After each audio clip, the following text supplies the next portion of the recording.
দেখো বন্ধুরা, এই যে আমি এই তেলাপিয়া মাছগুলোর সাইজগুলো দেখো, কি বলবো, খুব সুন্দর মাছ। এই দেখো, এই যে এই মাছটা নিয়ে এসেছি খাওয়ার জন্য। পুকুরের মাছ, এ তো ঝিল্লি খাওয়ানো মাছ না, একদম পুকুরের সবে জাল টেনে টেনে ধরেছে, বুঝলে তো। এই মাছটা খাওয়ার জন্যই নিয়ে এসেছি। সত্যি কথা বলছি, এইটা ভালো করে ভেজে যদি একটু ঝাল টাল করে যা খাওয়া যায় না, হেভি টেস্ট। আর যদি ভাজা খাওয়া যায়, মানে পুকুরের তরল তাজা মাছ, মানে বুঝতেই পারছো তোমরা। তবে সুতরাং কী বলো তো, এইসব মাছের একটা টেস্টই আলাদা। আর যারা ঝিল্লি খাওয়ানো মাছগুলো খায় তাদের কোনো টেস্ট থাকে না। আর আমাদের এখানে তো কোনো ঝিল্লি খাওয়ানো মাছ নেই, জানো তো।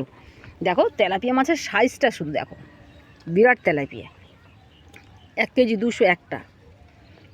এগুলো 700-800 করে হয়েছে এগুলো। ফোনের মধ্যে তো ছোটো দেখাচ্ছে, তো ওজনটা তোমরা বুঝতেই পারবে না। আর আমার এই যে প্রভু এই যে বসে আছে, দেখবে কি বলবো বলো তো।